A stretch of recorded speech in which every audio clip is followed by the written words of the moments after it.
Randomness is always and everywhere the decay of something.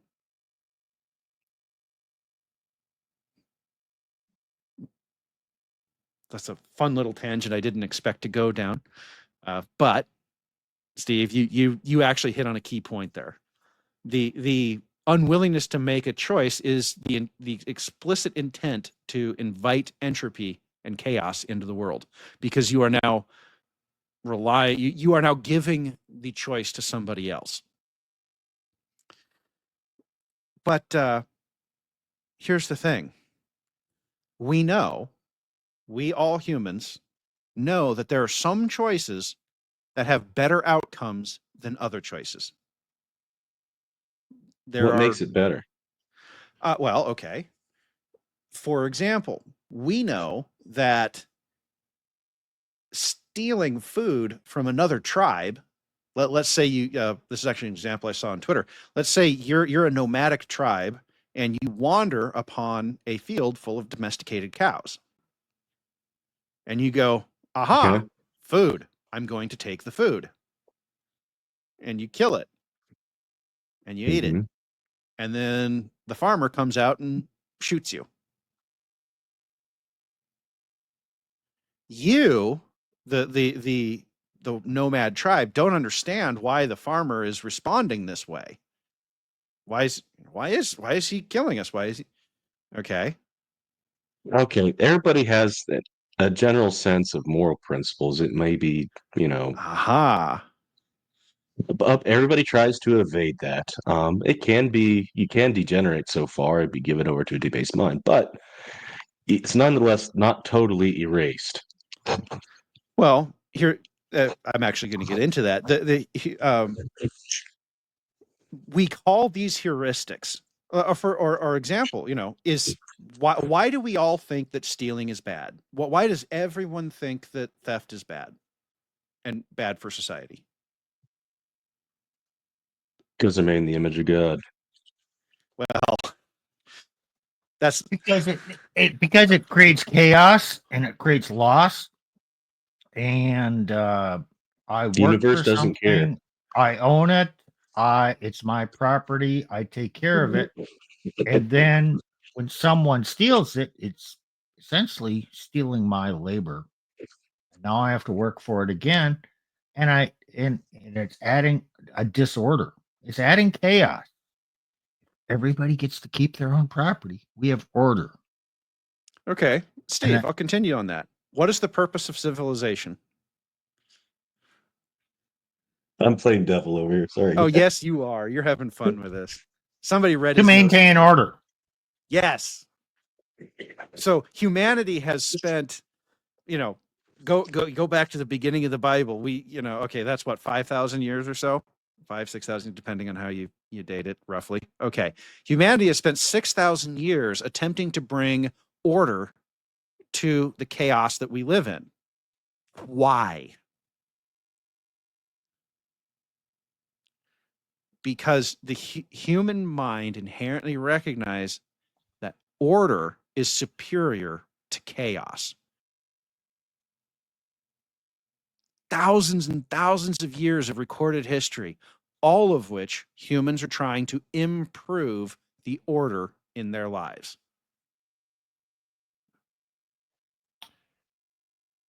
Men want stability because stability means survival. If things are stable, I can earn and I can provide for my family. So, yes, I want stability. That's order. Okay. I love this. I love this word stability because it actually, and this is just a quick note on the election and birth rates. We'll get more into this later. Stability is more important than economics. Economic progress throughout history has been a consequence, a result of stability. Economic progress slows when there is instability. Economics does not solve your problems. Stability solves problems. And going back to what Steve said, what are men? Order makers. Problem solvers. Because we're made after the one who ordered everything. Now, There you now go. to diffuse this stability, something I've been thinking about today. And this, okay, let's leave this to another day. But man desires stability. But stability is boring. They bring stability to women. That's boring. Women want security. It's a different concept. You can still be secure and have some excitement, but men don't really want excitement. They just want stability. I can relax as I look around. Yeah, the world is ordered. Not a lot of emotional turmoil. Yeah, this is good. Stability. I don't think women look at it that way. But, if we go down that, we'll be chasing rabbits. Yeah, that'll be it for the stream. Well, so there's okay, so observation and morality or perspective or all of these things are prerequisite to choice. See, if we have heuristics, do you know what another term for a morality might be?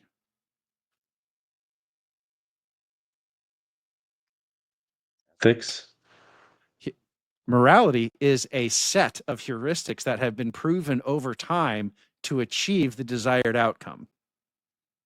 Are you talking about utilitarianism? Kind of, but in this particular case, what I'm really trying to get at is this idea that I'm not trying to say that morality is inherently just human heuristics, but it seems odd to me that so much of what morality said just happens to match things that have been proven to work in the past to increase stability. Yeah, heuristics would support that, but morality does include some other aspects, which It does. I think, what Nick is alluding to. Yes, and but for just for the purpose of explaining here, if all choice requires heuristics, then all choice is going to have some form of basic morality attached to it. To make a choice, I must have a heuristic about what the consequences of that choice will be, because the very foundation of the universe we live in is cause and effect. So Well, there's an inseparable relation with metaphysics, ethics, and epistemology. So knowledge, morality, or the beingness of the universe. exactly, that's what I'm trying to, yes, that's what I'm trying to get at. That we cannot escape this idea that because we do something, that there is an effect of that thing. It's fundamental to how the universe is ordered. It's inescapable. And so we use heuristics or morality.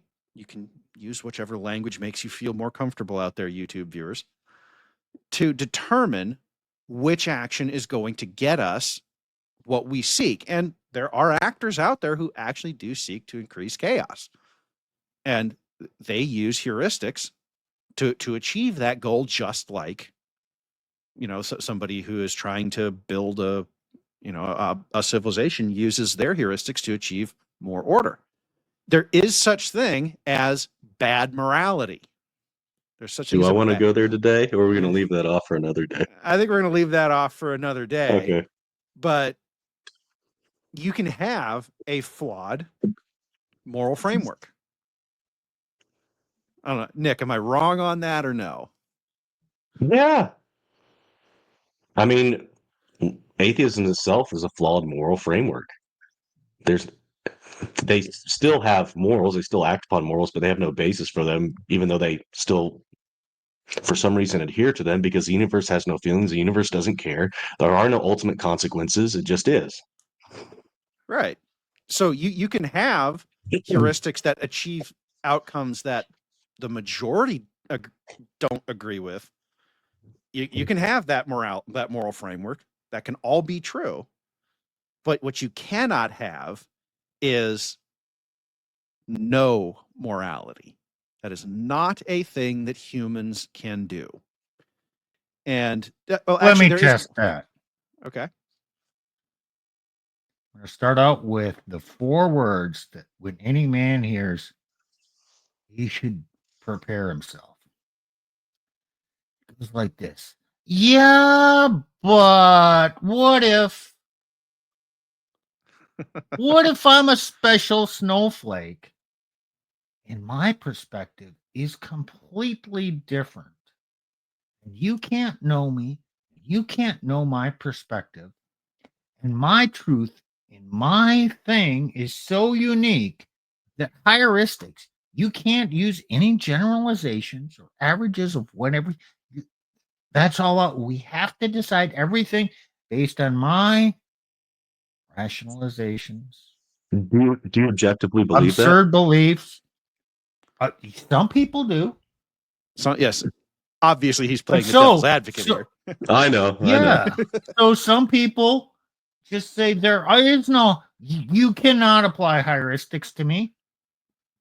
So I was chatting with a philosopher friend last night, and you know what he told me to say to these people? What? I can't have a conversation with you because we can't agree on anything. Goodbye. The problem is you are so far away that there is no conversation to be have. They don't have a rooting in any sort of shared truth. If there's no Is shared this like truth, post-structuralism? well, oh God, you brought up that S word. We're gonna get into that a lot next week. Okay. Yeah, well, it's also deciding based on feelings rather than facts. The observations, what's actually there, doesn't matter. It's what I feel is there. Correct. And so now you have no common understanding what the object is. You can't even have a good conversation. So, what was say again? What your friend's advice to you was? To say he's a polite guy, so he would say politely say, "Look, I can't have a conversation with you because we don't agree on what words mean. So I'm out. Bye."